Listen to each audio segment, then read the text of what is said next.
लोकसभा में जी राम जी बिल को पेश किया गया। जी राम जी मनरेगा की जगह लेने जा रहा है। वैसे इसका पूरा नाम विकसित भारत गारंटी फॉर रोजगार एंड आजीविका मिशन ग्रामीण है और स्कीम का शॉर्ट टर्म है जी राम जी। लेकिन लोकसभा में इसे जी राम जी पर हंगामा हुआ है। शिवराज सिंह चौहान ने बिल पेश करते हुए कहा कि ये 100 दिन नहीं बल्कि 125 दिन की रोजगार गारंटी का बिल है। मजदूरी का भुगतान जहां मनरेगा में 15 दिन में होता था, जी राम जी के तहत हर सप्ताह होगा। जहां तक स्कीम को चलाने की जिम्मेदारी है तो अब केंद्र और राज्य सरकार दोनों मिलकर इसका खर्च वहन करेंगे। मनरेगा में जहां पहले 100% खर्च केंद्र सरकार करती थी, लेकिन जी राम जी के तहत 40% तक का खर्च राज्य सरकारों को उठाना होगा। वहीं छोटे राज्यों को 10% का खर्च वहन करना होगा। वहीं फसल की बुआई और कटाई के समय मनरेगा के तहत रोजगार मिलते थे, लेकिन उस वक्त मजदूरों की ज़रूरत ज़्यादा रहती है, तो जी राम जी के तहत मजदूरों को फ्री रखा जाएगा ताकि कृषि कार्यों के लिए वो उपलब्ध रह सके। ऐसी तमाम खासियत कृषि मंत्री शिवराज सिंह चौहान ने बिल पेश करते वक्त लोकसभा में गिनाई हैं।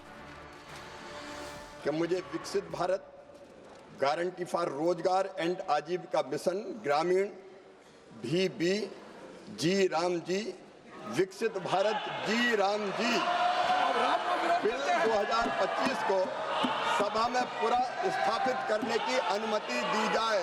जी राम जी बापू हमारे दिलों में बसते हैं, उनका हम पूरा सम्मान करते हैं। और बापू ही कहते थे राम राज, राम हमारे रोम रोम में रमे हैं, राम हमारी हर सांस में बसे हैं। बिना राम के ये देश नहीं जाना जाता। पता नहीं क्यों जी राम जी नाम आ गया तो ये भड़क गए। महात्मा गांधी स्वयं राम राज्य की स्थापना की बात करते थे और उनके अंतिम शब्द भी हे राम थे। 125 दिन की गारंटी है, गारंटी ये कहीं पर कमजोर नहीं हुई। उस गारंटी को हम पूरा करेंगे, गांव का संपूर्ण विकास भी करेंगे और कृषि और मजदूरी दोनों में संतुलन स्थापित करने का काम करेंगे। इसलिए माननीय अध्यक्ष महोदय, ये पूरा बिल महात्मा गांधी जी की भावनाओं के अनुरूप है, राम राज की स्थापना के लिए है। लेकिन संसद से लेकर सड़क तक विपक्ष इस बिल का विरोध कर रहा है। विपक्ष ने इसे किसान विरोधी बताया है। केंद्र सरकार द्वारा मनरेगा का नाम बदलकर जी राम जी करने पर विपक्ष सरकार के खिलाफ लामबंद हो चुका है। विपक्ष का कहना है कि सरकार बापू का नाम इस बिल से हटा रही है और ऐसे प्रावधान कर रही है जो राज्यों पर बोझ बढ़ाएगा। वहीं विपक्ष स्कीम पर और भी कई सवाल उठा रही है, जैसे बुआई कटाई के वक्त भी काम क्यों नहीं मिलेगा, केंद्र की हिस्सेदारी कम क्यों है, क्या अधिकार आधारित गारंटी अब खत्म हो जाएगी, महात्मा गांधी का नाम क्यों हटाया गया, क्या मनरेगा को खत्म करने की साजिश है। तो सर, मेरा जो इस बिल पर ऑब्जेक्शन है, सर ये जो कानून है इसके तहत हमारे गरीब भाई बहनों को जो रोजगार की कानूनी गारंटी मिलती है, जो अधिकार मिलता है, वह इस योजना में मांग के आधार पर संचालित होता है। सर इस विधेयक की अनुसूची 1 में उपनियम 4(1) और 4(2) द्वारा केंद्र को इजाज़त दी गई है कि वे पहले से ही निर्धारित कर लें कि कितनी पूंजी कहां भेजी जाएगी। सर आखिरी पॉइंट है कि बिना चर्चा के, बिना इस सदन की सलाह लिए इस तरह से जल्दी में विधेयक को पास नहीं होना चाहिए। सर ये विधेयक वापस लिया जाना चाहिए। इसके बदले में सरकार को एक नया विधेयक। राष्ट्रपिता महात्मा गांधी, उन्होंने इस देश की आत्मा को जगाने का काम किया। राष्ट्रपिता महात्मा गांधी ने इस देश को आज़ादी दिलाने में सबसे बड़ी भूमिका और सबसे बड़ा उन्होंने जनता को एकजुट करने का काम किया।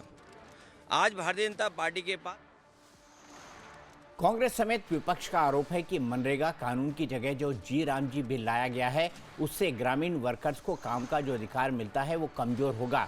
ये बिल संविधान की आत्मा के खिलाफ है। इससे पंचायती राज कानून भी कमजोर होगा, क्योंकि मनरेगा को लागू करने में ग्राम सभाओं की भूमिका घटाई जा रही है। विपक्ष इस बिल को स्टैंडिंग कमेटी में भेजने की मांग कर रहा है। वहीं बीजेपी इस बिल को मनरेगा से बेहतरीन बता रही है और दावा किया है कि जहां मजदूरों को ज़्यादा काम मिल रहा है, वहीं खेती बाड़ी के काम की तरफ मजदूर भी शिफ्ट होंगे। केंद्र और राज्य सरकार दोनों की जिम्मेदारी योजना को चलाने की होगी, जो स्कीम की कामयाबी के लिए जरूरी है। साथ ही काम नहीं मिलने पर बेरोजगारी भत्ता तो मिलेगा ही, इसके अलावा आधार कार्ड और बायोमेट्रिक से मजदूरी चोरी पर लगाम लग सकेगी। और मनरेगा में जिस तरह से भ्रष्टाचार की शिकायतें आती रही हैं, वैसी नहीं होगी। इसके अलावा 1947 तक विकसित भारत के लिए कृषि ढांचा और भी मजबूत करने की तरफ ये बड़ा कदम होगा। लेकिन बीजेपी का आरोप है कि कांग्रेस भगवान राम के अस्तित्व को शुरू से स्वीकार नहीं करती रही है और इसीलिए स्कीम के नाम से कांग्रेस को दिक्कत है। उनका काम ही है विरोध करना। इस बिल का जो सबसे बढ़िया बात जो है वो ये है कि पहले 100 दिन का कवरेज होता था, इस देश के गरीबों को 100 दिन रोजगार मिलता था। अब ये गारंटी 125 दिन की बढ़ा के की जा रही है, तो इसमें 25 दिनों का एडिशन हो रहा है। ये बहुत बड़ी बात है। और भी बहुत सारे सुधार हैं। और महात्मा गांधी जी का, बापू का के दिल में राम बसते थे, और अगर हम लोग इस बिल का नाम उनके नाम पर करना चाह रहे हैं तो ये बापू का भी सम्मान है। इसमें तो कोई आपत्ति तो इनको होना नहीं चाहिए। वैसे ये लोग राम विरोधी रहे हैं, इनका कोई भी नेता आज बता दीजिए जो कि राम मंदिर में दर्शन करने को गया हो। ये लोग राम के बारे में यहाँ चर्चा जरूर करते हैं, लेकिन जमीन पर उतर करके ये प्रभु श्री राम को बदनाम करने का ही काम इन लोगों ने किया है। तो ये भारत सरकार की बहुत अच्छी पहल है। बहस के पहले ही क्यों भागते हैं? 100 का 125 दिन किया जा रहा है, इसको और व्यवस्थित किया जा रहा है। विपक्ष के लोगों की मांग थी कि जब कटाई बुआई का समय होता है फसल का, तो उस समय मजदूर की दिक्कत होती है, तो 2 महीने का एक्सेप्शन दिया गया है और बाकी इसको संगठित रूप से रखा गया है। और जिन्होंने प्रभु राम के भक्तों पर गोली चलाई थी, वो आज राम की बात कर रहे हैं, गांधी जी की बात कर रहे हैं। कांग्रेस पार्टी ने गांधी जी का कितना सम्मान किया, उनके मूल्यों का कितना सम्मान किया। मैं तो एक ही बात कहूंगा, गांधी जी कभी परिवारवाद की बात करते थे क्या? 3 दिन पहले ये खबर आई थी कि केंद्रीय कैबिनेट ने मनरेगा का नाम बदलकर पूज्य बापू ग्रामीण रोजगार योजना रखा है, लेकिन तब सरकार की तरफ से कोई नोटिफिकेशन जारी नहीं हुआ था। वहीं जी राम जी स्कीम के बारे में कुछ सवाल भी हैं जो लोगों के जहन में चल रहे हैं, जैसे कि क्या मनरेगा पूरी तरह से खत्म हो जाएगी या दोनों योजनाएं साथ चलेंगी। जवाब ये है कि नया बिल साफ तौर पर 2005 के मनरेगा कानून को रद्द करने की बात करता है, यानी नया कानून लागू होने के बाद सिर्फ वीबी जी राम जी ही लागू रहेगा। दूसरा सवाल ये है कि नया कानून कब से लागू होगा और पुराने जॉब कार्ड का क्या होगा। जवाब है कि नया कानून संसद से पास होने और राष्ट्रपति की मंजूरी के बाद लागू होगा। बिल के मुताबिक कानून लागू होने के 6 महीने के भीतर राज्यों को अपनी नई योजना बनानी होगी। तीसरा सवाल है कि मजदूरी दरों में कोई बदलाव होगा या वही पुरानी रहेंगी। इसके जवाब में कह सकते हैं कि बिल में मजदूरी की तय राशि का साफ जिक्र नहीं है। इसका मतलब है कि मजदूरी दरें केंद्र और राज्य सरकारें अलग अलग तय करेंगी, जैसे अभी मनरेगा में होता है। फिलहाल ये नहीं कहा जा सकता कि मजदूरी बढ़ेगी या नहीं।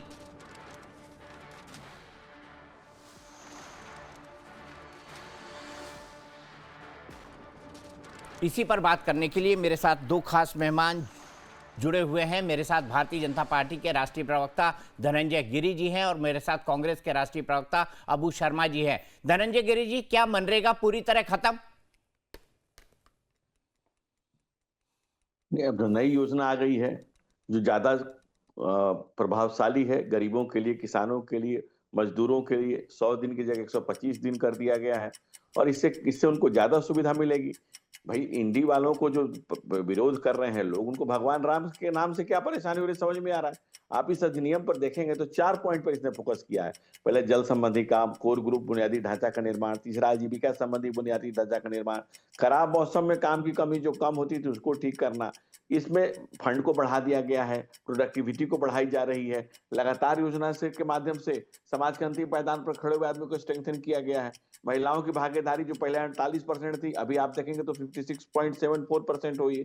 आधार सिंडिकेट श्रमिक जो थे 76 लाख थे, 12.11 करोड़ हो गए हैं। जिस तरह से पहले और इसमें डायरेक्ट जो डीबीटी हो रही है 15 दिन में पहले मिलता था पैसा, अब 7 दिन में मिल रहा है।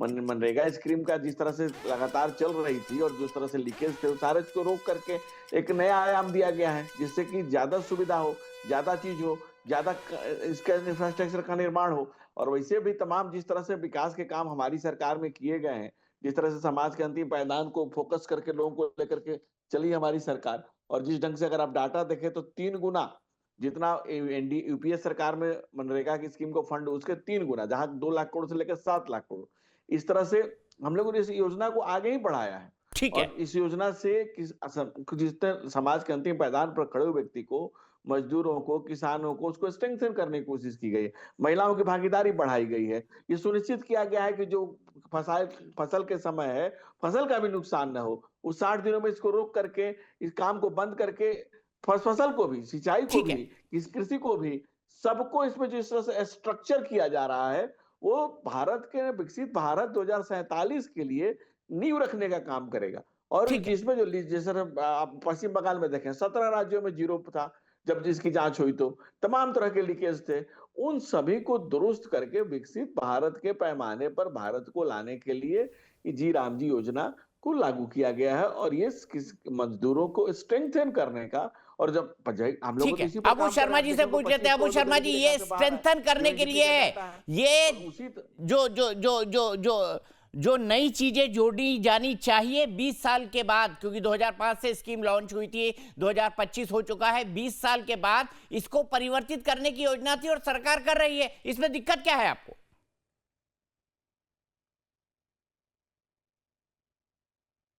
हाँ नमस्कार, मेरे को पूछ रहे हैं? जी बिल्कुल। हाँ, सबसे पहले ये जो मनरेगा है ना, आप अगर एक्सीडेंटल प्राइम मिनिस्टर ये किताब अगर पढ़ेंगे तो उसमें संजय बारू जी ने विस्तार से लिखा है, जो मनरेगा के लिए आदरणीय तत्कालीन आज का स्वर्गीय प्रधानमंत्री मनमोहन सिंह जी कितना मतलब मेहनत करते थे, उस किताब में इसका जिक्र है। पहले 40,000 करोड़ रुपया देकर ये मनरेगा को लागू किया गया था। उसके बाद मनरेगा जब यूपीए सरकार खत्म हुई तब 7,000 करोड़ रुपया कम दिया गया था, क्योंकि यूपीए सरकार के हिसाब से 14,000 करोड़ लोग गरीबी रेखा से ऊपर आए थे। और यूएनए का रिपोर्ट अगर आप देख ले तो यूएनए ने इसको बोला था 27,000 करोड़ लोग गरीबी रेखा से ऊपर आए इस मनरेगा से। तो कहना ये है, नाम परिवर्तन से कोई मतलब नहीं है। आप अगर भारतीय जनता पार्टी का कामकाज देखें, कहीं ना कहीं ये उत्तर प्रदेश में आने वाला चुनाव का तैयारी में मनरेगा को, देश का गरीब मजदूर जहां काम करते हैं, उस मनरेगा को डाल दिया गया, उसको दांव में डाल दिया, ताकि उत्तर प्रदेश अयोध्या हारने के बाद उनको उत्तर प्रदेश में वापसी करना है, जो संभव नहीं है। सही रास्ता में अगर कुछ वोट चोरी के माध्यम से हो जाए वो अलग बात है, लेकिन आमतौर पर उत्तर प्रदेश जीतना भारतीय जनता पार्टी के लिए संभव नहीं है। लेकिन आज मैं आपको, शायद दीपक जी उस वक्त आप आज तक में ही थे होंगे या कोई दूसरे चैनल में थे होंगे, इंडिया टुडे ने एक रिपोर्ट दिया था, जो कारगिल में जब घुसपैठ हो रहा था वहां का गांव वाले पहले बता दिया था। लेकिन इतना संवेदनशील मामले में उस तत्कालीन एनडीए गवर्नमेंट ने कुछ नहीं किया। आप पंचायत में जो क्षमता था मनरेगा में, उसको कम कर रहे। दिल्ली में बैठे हुए लोग जो देश का सुरक्षा के साथ समझौता कर लेते हैं या नजरअंदाज कर लेते हैं, वो गांव का विकास कैसे करेगा? ये सवाल तो जरूरी है ना, ये सवाल तो जरूरी है, क्यों नहीं उठाएंगे? ये उठाना जरूरी है। ठीक है, आप दोनों बने रहिए मेरे साथ।